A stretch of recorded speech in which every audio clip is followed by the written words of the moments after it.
आज की इस वीडियो में मैं आपको सुनाने वाली हूँ सोमवार व्रत कथा। हे भोलेनाथ, इस कथा को कहने, सुनने और हुंकारा भरने वाले सभी भक्तों के जीवन से हर दुख दूर करना, सभी की मनोकामनाएं पूर्ण करना। पौराणिक कथा के अनुसार एक समय की बात है, किसी नगर में एक साहूकार रहता था। उसके घर में धन की कोई कमी नहीं थी, लेकिन उसकी कोई भी संतान नहीं थी। इस कारण वो बहुत दुखी था।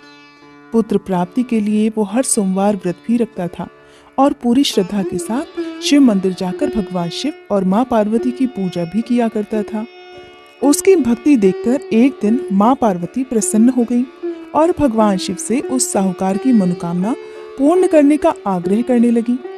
देवी पार्वती की इच्छा सुनकर भगवान शिव ने कहा कि हे पार्वती, इस संसार में हर प्राणी को उसके कर्मों का फल मिलता है और जिसके भाग्य में जो हो उसे भोगना ही पड़ता है। लेकिन पार्वती जी ने साहूकार की भक्ति का मान रखने के लिए उसकी मनोकामना पूर्ण करने की इच्छा प्रकट की। माता पार्वती के आग्रह पर भगवान शिव ने साहूकार को पुत्र प्राप्ति का वरदान तो दे दिया, लेकिन साथ ही ये भी कह दिया कि उसके बालक की आयु केवल 12 वर्ष की होगी। माता पार्वती और भगवान शिव के बीच इस संवाद को वो साहूकार सुन रहा था। उसे ये बात सुनकर ना तो खुशी हुई और ना ही दुख, बल्कि वो पहले की तरह भगवान शिव की पूजा करता रहा और उपवास भी रखता रहा। कुछ समय के बाद साहूकार के घर एक पुत्र का जन्म हुआ। जब वह बालक 11 वर्ष का हुआ तो उसे पढ़ने के लिए काशी भेज दिया गया। साहूकार ने पुत्र के मामा को बुलाकर उसे बहुत सारा धन दिया और कहा कि तुम इस बालक को काशी विद्या प्राप्ति के लिए लेकर जाओ और रास्ते में यज्ञ भी कराते जाना। जहां पर भी यज्ञ कराओ वहां ब्राह्मणों को भोजन कराते हुए और दक्षिणा देते हुए ही आगे बढ़ना।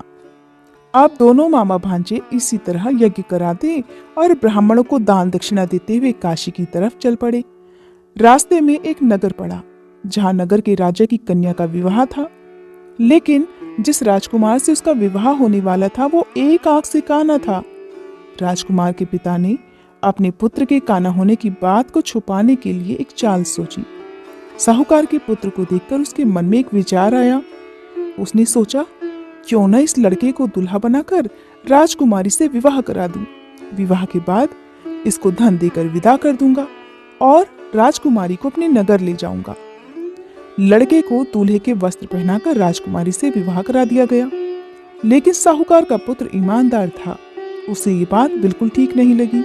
उसने अवसर पाकर मंडप में ही राजकुमारी के चुन्नी के पल्ले पर लिख दिया कि तुम्हारा विवाह तो मेरे साथ हुआ है, लेकिन जिस राजकुमार के संग तुम्हें भेजा जाएगा वो एक आंख से काना है। मैं तो काशी पढ़ने जा रहा हूँ। जब राजकुमारी ने चुन्नी पर लिखी बातें पढ़ी तो उसने अपने माता पिता को ये बात बताई। तब राजा ने अपनी पुत्री को विदा नहीं किया, जिससे बारात बिना दुल्हन के ही वापस चली गई।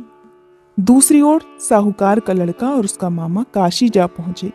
वहां जाकर उन्होंने यज्ञ किया। जिस दिन लड़के की आयु 12 साल की हुई उस दिन भी यज्ञ रखा गया। लड़के ने अपने मामा से कहा, मामा, आज मेरी तबीयत कुछ ठीक नहीं है। मामा ने कहा कि तुम अंदर जाकर सो जाओ।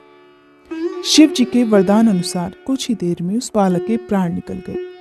मृत भांजे को देखकर उसके मामा ने विलाप करना शुरू कर दिया। संयोगवश उसी समय शिव जी और माता पार्वती उधर से जा रहे थे।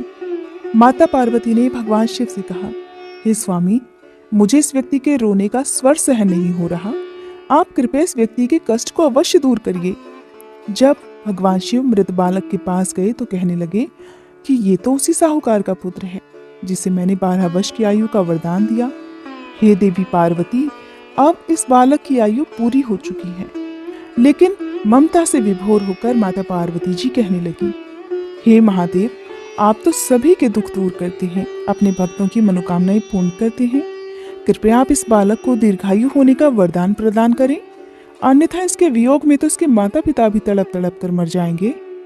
माता पार्वती के आग्रह पर भगवान शिव ने उस लड़के को पुनर्जीवन होने का वरदान दे दिया। भगवान शिव की कृपा से वह लड़का जीवित हो गया। शिक्षा समाप्त करके लड़का अपने मामा के साथ वापस अपने नगर की ओर चल दिया। दोनों चलते हुए उसी नगर में जा पहुंचे जहां उसका विवाह हुआ था। उस नगर में भी उन्होंने यज्ञ का आयोजन किया। उस लड़के के ससुर ने उसे वहां पहचान लिया। और महल में ले जाकर उसकी खूब खातिरदारी की और फिर ढेर सारा धन देकर अपनी पुत्री को उसके साथ विदा कर दिया। इधर साहूकार और उसकी पत्नी भूखे प्यासे रहकर अपने बेटे के आने की प्रतीक्षा कर रहे थे। उन्होंने प्रतिज्ञा ले रखी थी कि यदि उन्हें अपने बेटे की मृत्यु का समाचार मिला तो वो भी प्राण त्याग देंगे। परंतु अपने बेटे के जीवित होने का शुभ समाचार पाकर वे बहुत प्रसन्न हुए। उसी रात को भगवान शिव ने व्यापारी के स्वप्न में आकर कहा, हे श्रेष्ठी, मैंने तेरे सोमवार के व्रत करने और व्रत कथा सुनने से प्रसन्न होकर तेरे पुत्र को लंबी आयु प्रदान की है। और इस प्रकार जो भी भक्त सच्चे मन से सोमवार का व्रत रखता है या इस कथा को सुनता है और पढ़ता है, उसके सभी दुख भगवान शिव दूर कर देते हैं और सभी मनोकामनाएं भी पूर्ण कर देते हैं। हे भोलेनाथ, जिस तरह से आपने साहूकार के दुख को दूर किया, उसी तरह से इस कथा को सुनने वाले सभी भक्तों के दुख दूर करना।